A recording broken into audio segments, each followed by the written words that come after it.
has been on both sides.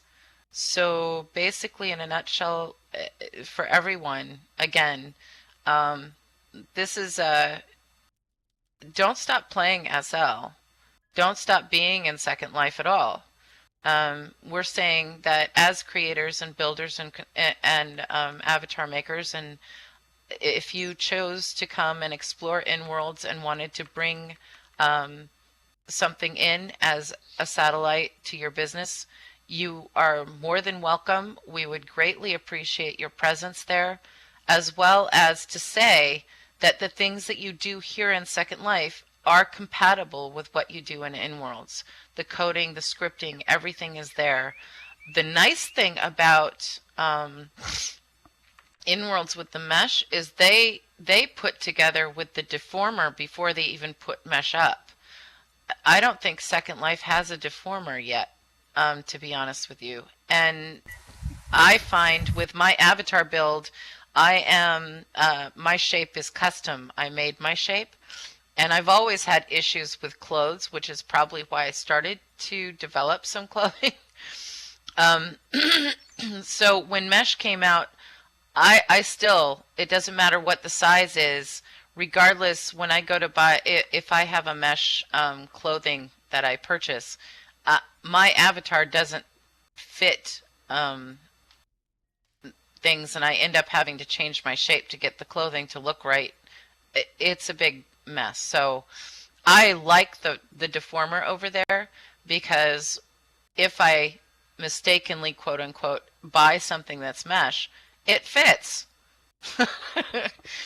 Anyway, I don't know if any of that's answered your question. That's because they're using liquid now. I know Mimi's Choice is. I don't know if Mimi's still here, but they're using liquid now, which is it's different from rigged. Yeah. Well, what I'm trying to answer is Rita had expressed a panic of, I've been here for 8 years and amassed so much things, and not all of it's transferable over to InWorlds. No, it's not. And yes, all of us have spent thousands of USD in playing this game over here. We're not saying leave here and leave everything here and come to InWorlds. That's not what we're here for at all. And I can also say that there have been rumors in here that I have heard that the avatars is not evolved as much as in Second Life, and that's dead wrong, because I can tell you the girls say I'm more handsome in InWorlds than I am in Second Life. So and ask Sia. I've got more questions. I have my same skin on both sides, so I don't know. Well, I get the complaints. I don't change clothes often enough, but that's all the complaints I get. And more, there was a question. Hang on. This is more of a personal question. What advice? We're in InWorlds, as Morris just said. We're not very active in InWorlds, but we'd like to be. Right now, our office is in a very not good place in terms of traffic, and we really want a sim of our own, but we're scared. So what advice would you give us on buying and maintaining a sim in InWorlds? Okay, may I answer that question? I'd like to answer that question if you guys let me. There's a variance here, okay? First of all, when InWorlds was created, again, it was not created for people to make a ton of money. They do not implement actual foot traffic. You know how, like, you look in the land search, classified, etc., you would see actual traffic of avatars. Up to current day, it does not exist. And you know what? I agree with that. I agree with that for 1,000 reasons. We can go into that later. The best thing for you to do is just simply buy the sims that are so inexpensive to enjoy yourself and have a place to build. And advertise yourself. You can put out classifieds. Classifieds cost next to nothing if you compare it to other creators using keywords like you do. They cost next to nothing, and just try your hand at it. And as it builds, then you go from there.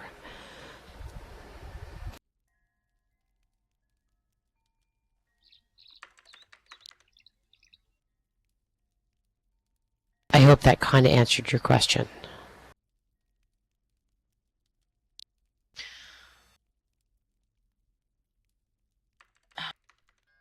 Originally, Rick Coyote, I was around for the tail end of the traffic rewards. Originally, what was going on was there was this rewards program that if you had a sim, and you could get, this is actually where the bots came from that we all have issues with. So if you had a sim and your sim, you could build the traffic on your sim and show traffic of your sim. Linden Labs had this program way back where you actually could get your sim for free or at a very reduced price if you had high traffic and kept that traffic maintained. A lot of people created what's called, well, they created alts and then they turned around and created a bot program so that 10 people could be standing on your land at the same time all day long on a computer to increase the traffic. And for some reason, the traffic ended up being a popularity contest, and they ended up stopping the rewards program. So having the traffic didn't make any sense in here anymore, but it became something important for those of us doing business. The higher the traffic the Sims had, the more chance that your business was seen, etc. Yeah, I think it's because the way we think that way in Wales is because we're so used to the SL way of things. The more traffic your place has, the higher in search you are. That's exactly so I think right. we're kind of stuck in that mentality, and we've got to drop out of that before going to win Wales. Well, Hey, yes, guys, listen. because Here's the thing. I'm sorry. Kelly, I'm let sorry, me, Zia. please. Yes, certainly. Here's the thing. Okay, when you go to InWorlds and you're putting the business together, what Kelly originally said was true. Yes, getting out of it's easy to let the traffic speak for you and not put any effort. But in real life, if you start a business, you have to do something called marketing. And marketing means you drop ads. Marketing means you make advertisements, you make blogs, you make this, you make that. In real life, to have a business, having a business in real life, and most of you have put just as much hours into creating your SL business as a real business. And you've created amazing things and you have amazing skills. The truth is that in a sense, the way that Second Life has put itself together and how we've translated Second Life has made us a little bit lazy as business owners. And I have to admit that I was one. You know, I got over to InWorlds and was just like, okay, why is it not going up in search or whatever? And I just realized, look, you know, just like in real life with my business, I have to take responsibility for my advertising. And I started getting involved with some advertising groups and word of mouth and finding where I could talk about things and where I couldn't. And that was the way that I have gotten more traffic per se or more interest. In here, my store is sitting, I have a small store and it's sitting on a sim that has, 50,000 traffic a day because I knew that in order for me to be seen on any level, I needed to be at a place that had a lot of traffic because advertising in here is kind of pointless. In Worlds, advertising is not pointless. People take the landmarks, they take your note cards, they actually go to see what you're talking about and go to see what you're doing. Yes, Fiona. I'm a sim designer. From here, I'm sorry to interrupt. I'm a sim designer here in SL 7 years. I never put my name out. I never did anything like that. It was word of mouth. I've been in InWorlds for just under 100 days, and I have more jobs now than I know what to do with. I don't have a storefront. It's all word of mouth. It's all getting out into the world like we're supposed to be. We're a part of a virtual game. It's mostly about connectivity, communicating with one another. Our work speaks for ourselves, not a foot count. And it's also about advertisement. So, when you do that, you get work. Again, it's not to replace how productive you have been able to be here in SL just yet. It's not. It's just about trying out a new grid that's newer than SL, smaller than SL, and giving yourself a satellite opportunity to create a little bit more and branch out. Also, there are things, the SL, it's not meant to be a plug or anything, but there are small places that do have ad boards. The InWorld's SL connection centers, there's three hubs over there. There's one hub here. Over here we don't have the ad boards. However, over there we do have advertising boards that are minimal costs, and because of the high traffic we do receive at the connection centers, because people are using the ATMs continuously, and they come, they use IDI and the connection centers a lot.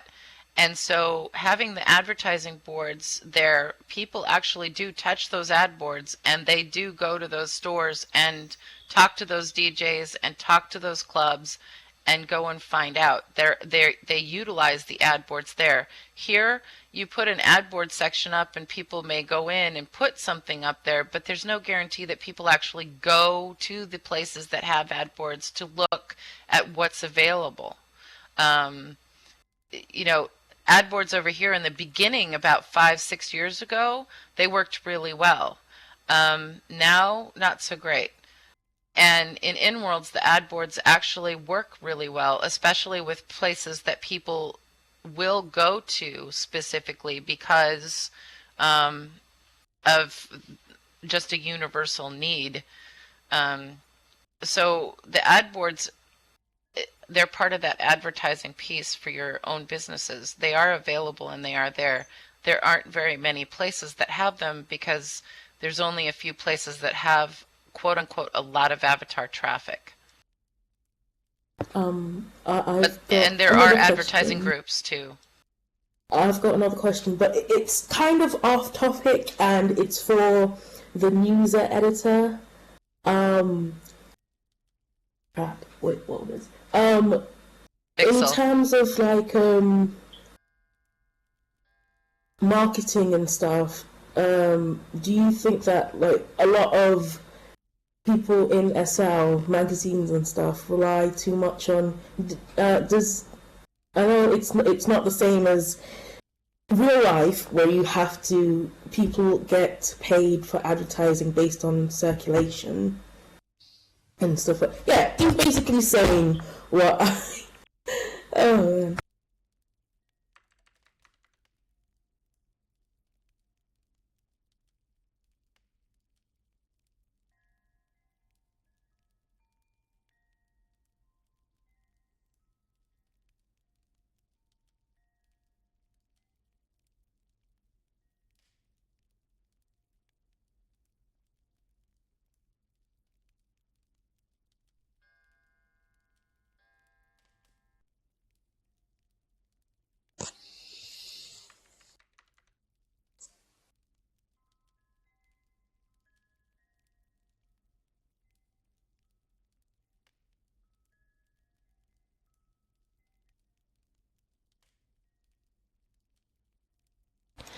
Hey guys, I was getting ready to head out, but I would like to interject something. There's been to date, even in SL, as big as the grid is, okay, that have gotten super rich RL off their products. I know some of you will get real life money, spending money, etc. Some of you might even be good enough, and good for you, give me the key, to making money to like literally paying off your mortgages, okay? But the bottom line is, they're games, and no one stops you. No one stops you from crossing grids and being creative in multiple places. There's only been like 3 creators on the entire SL grid, as old as it is, that got super rich from it. So continue to be creative, but view it as I'm a gamer and I'm allowed to play where I want and nothing stops me.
Oh no, Elizabeth. I said that the way that the traffic pieces and how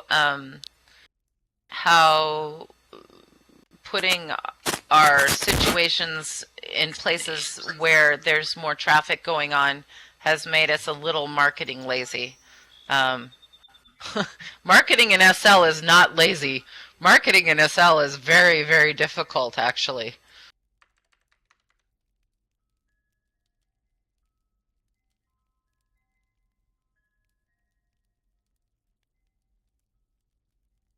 Actually, the foot count in SL switches over every 12 hours. You can bust your ass to fill your sim each night with an event, a club, say, or whatever, and it flips back over the next morning. It's so frustrating, it's stupid. I have to say props to those who have the ability to fill a club every night. People like Tribute City and London City and all those places who can fill their sim with people every night.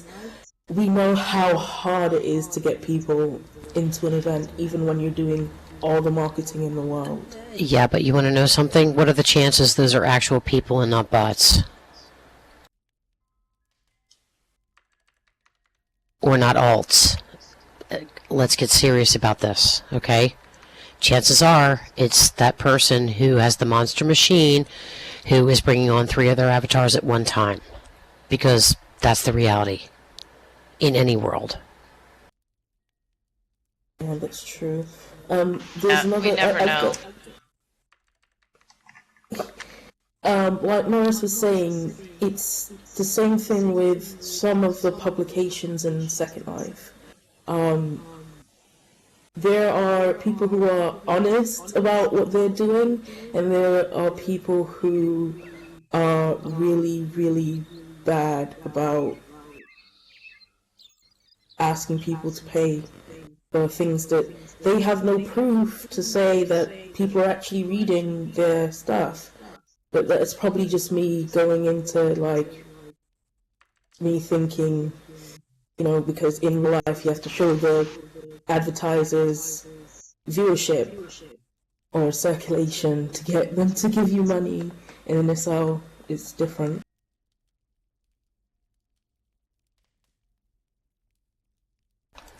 In any world that you're involved in, you're going to have things that aren't true, people that aren't reading, people that aren't using things correctly. It doesn't matter. The grids are no different. They really aren't. I don't know how many of you have been over to InWorlds. It's, like I said, an open source derivative. No offense, Elenia, but that's what they all are for the most part, unless you have to use completely different viewers, etc. It's the same thing. It's what you make of it. Your products, if they're not getting enough attention, review how good your products are. What is the demand for them? How much of that is out there? The grids don't matter. It doesn't matter if you're an InWorlds or an SL. It matters what products you're putting out.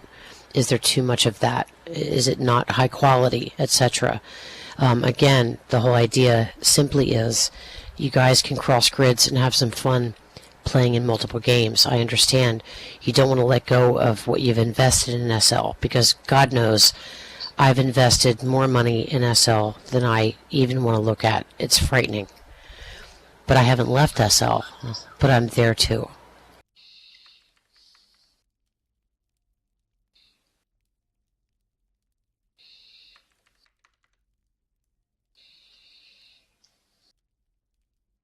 Yes, that's true, Morris. That is very true.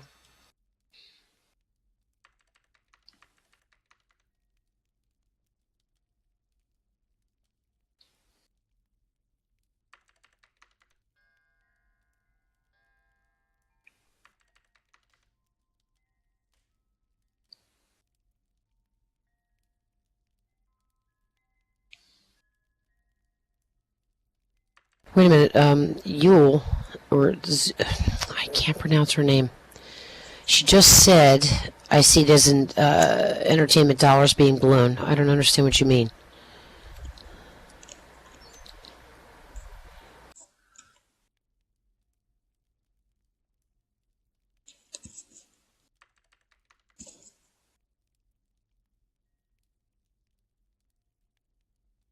Well, technically, if you think about it, our entertainment dollars are kind of our extra dollars, supposedly.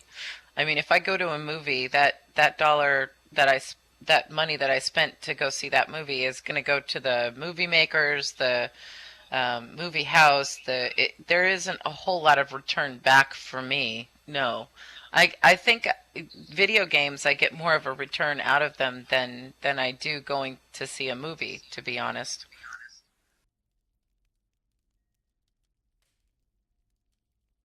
But I don't see playing video games and going to movies as being something that I'm investing in.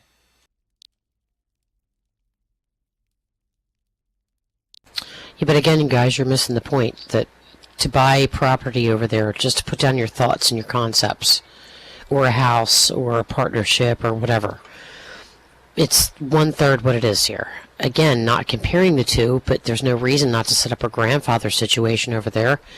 Your uploads create all kinds of things.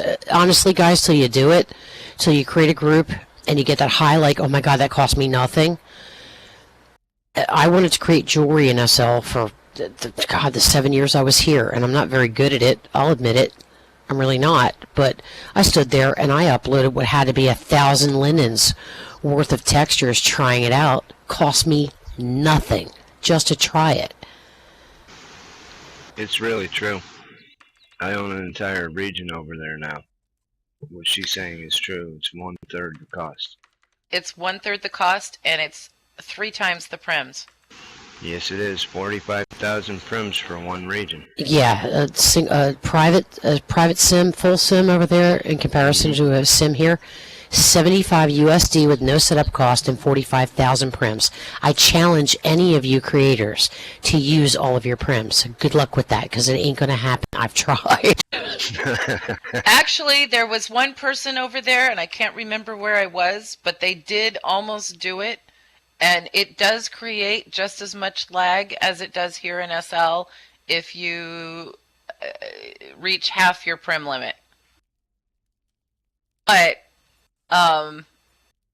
most of the time, nobody's ever really tried to fill their sims up. So I think that was the only sim I saw that they actually tried to fill it up. Yeah, Cindy, I'm right working now, it little actually, by little.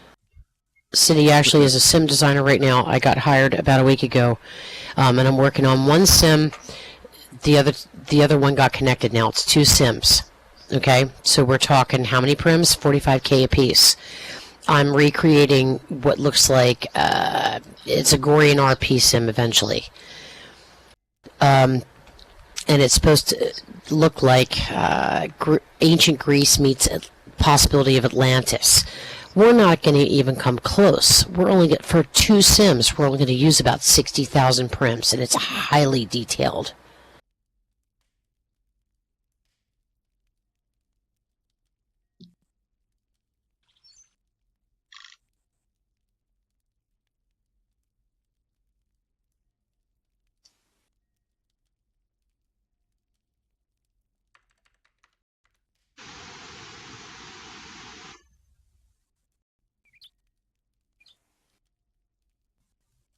Welcome back, Mimi.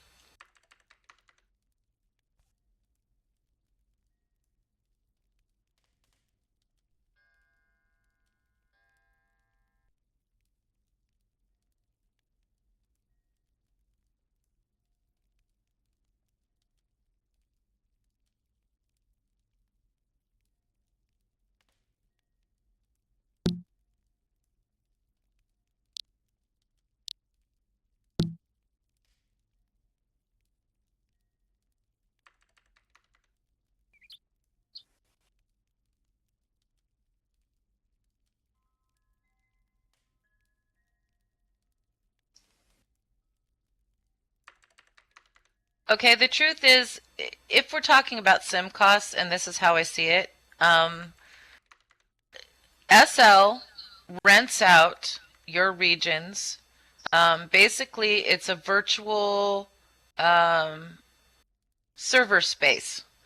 In InWorlds, the server space to save your items and which we call a sim, a simulation, is a third the cost as it is here. The cost for rental on their servers is so minimal, and you can create so much in that little space. It's amazing.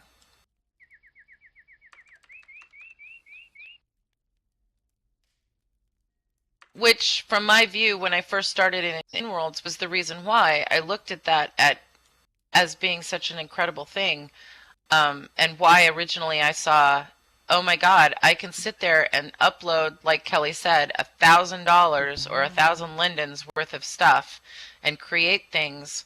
And then once I've got it perfected, I can upload it once over here, pay the cost to the lindens, and have it in my store.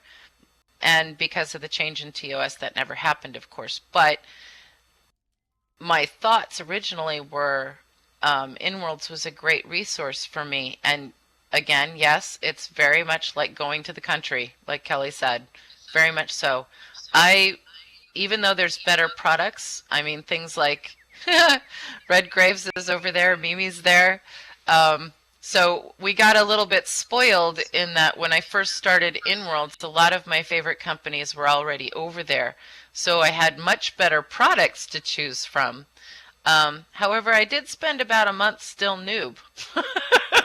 It was an interesting experience. And to be honest, it was like when I first started in Second Life, very similar, only way much better products and nicer freebies, to get started. So much more helpful. I have noticed though there's a lack of pardon the expression, but quality bits stores. Anybody that makes quality bits ought to think about making an office over in InWorlds. Are you talking about beds? BITS, bits. Oh, bit stores. Gotcha. Actually, there is a